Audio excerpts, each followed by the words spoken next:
Dear students, here I will discuss about the Geitonogamy type of pollination. Right? So already I have explained you autogamy and genogamy.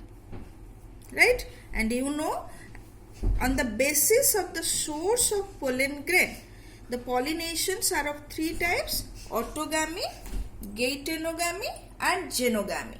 Autogamy I have already explained you. Genogamy also I have explained you. Right? Here I will explain you Geitonogamy. What is Geitonogamy?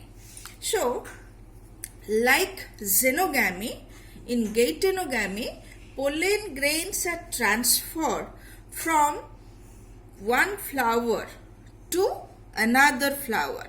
Pollen grains are transferred from anther of one flower to the stigma of another flower. Right? Here you can see very clearly this is a male flower, this is a male flower, and these are the female flowers. Right? So this is the stigma and this is the anther. Clear?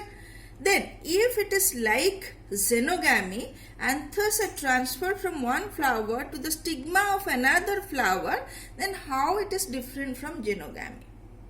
Right? Just students try to recall. In genogamy, the male flower are born in one plant, female flower are born in another plant. But in Geitonogamy, what happens? Both male flower and female flower. Here you see this is the male flower, this is the female flower, right? Both male and female flower are born on the same plant.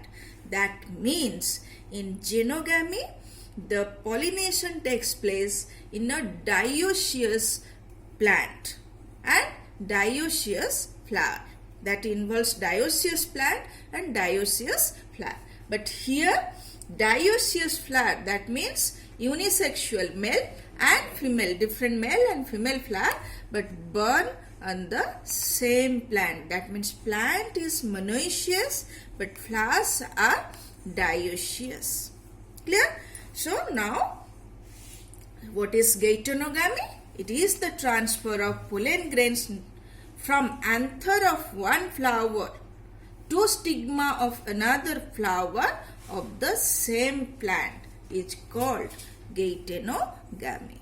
So now I think you understood what is Geitonogamy, how it is different from genogamy, right? So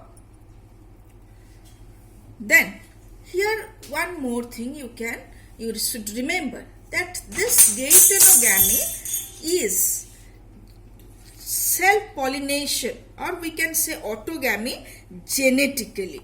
It is genetically autogamy. Why? Here you see both anther and anther and stigma present on the same plant, or you say the male gametophyte pollen grain and the female gametophyte are on the same plant, or you can say the male gametes and female gametes are produced by the same plant. That means both are having the same genetic composition. So as they are having same genetic composition, so here you can say this is a self-pollination, because if it takes place in a single flower, then it is self-pollination. If it takes place between the same genetic composition, that is also self-pollination. So here you should remember, genetically this Geitonogamy is similar to autogamy because it takes place in the same flower. But functionally it is cross-pollination. Why? Because you see, like xenogamy, here the pollen grain are released from anther of one flower and transported to the stigma of another flower. So that means here the process needs the help of pollinating agent, and with the help of pollinating agent, the pollen grains are transferred from one flower to another flower, though in the same plant. So this is functionally or morphologically you say this is cross pollination, because here again I have noted down pollen grain moves from one flower to other. Right? A very popular example, very common example I have already shown you, that is the cucurbita plant or cucurbita flower, where you find gaetenogamy. Right? Then now the question is how this gaetenogamy is different from autogamy and genogamy. Right? Already I have shown you, I have explained you autogamy and gaetenogamy. Still here again I am showing this autogamy, gaetenogamy and genogamy. Here you see autogamy involves a single flower. Right? Gaetenogamy involves two different flowers but the same plant. Right? And genogamy involves two different flowers in two different plant. Clear?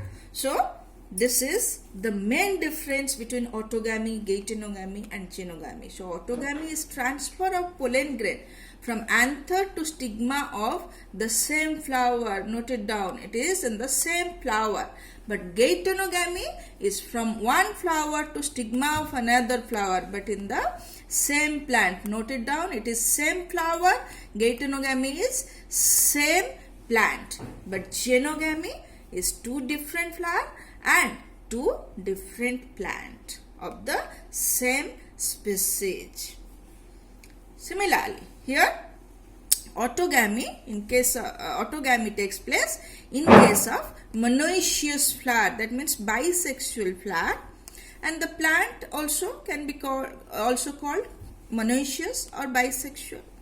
But here the flowers are unisexual. Gaetenogamy occurs in unisexual flower but monoecious plant. So here the plant is monoecious, here also the plant is monoecious. But the difference is here the flowers are bisexual, here the flowers are unisexual. But if you compare gaetenogamy and genogamy, flowers are unisexual in gaetenogamy, flowers are unisexual in genogamy. But in gaetenogamy, plant is monoecious. In genogamy, plant is dioecious. Right?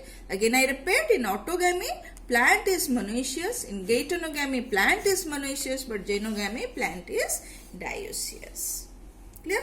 Then, already I have explained you, autogamy, or that is the self-pollination, because it involves the self-pollen grain. Here it is genetically self-pollination because it involves self-pollen grain, but functionally cross-pollination as it involves two different flowers. Right? Genogamy is cross-pollination because here the pollen grain is brought from another flower of another plant. Clear?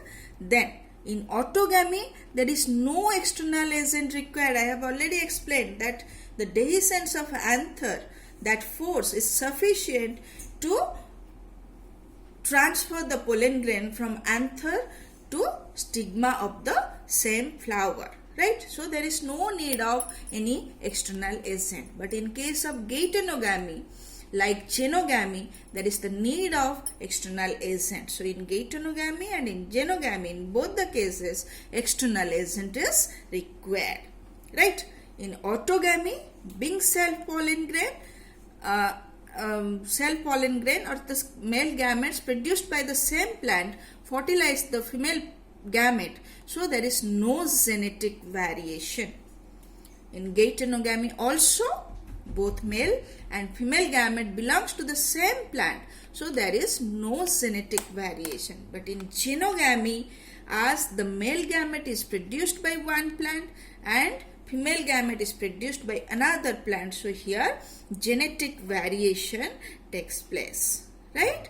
So that's all about gaetenogamy. Thank you.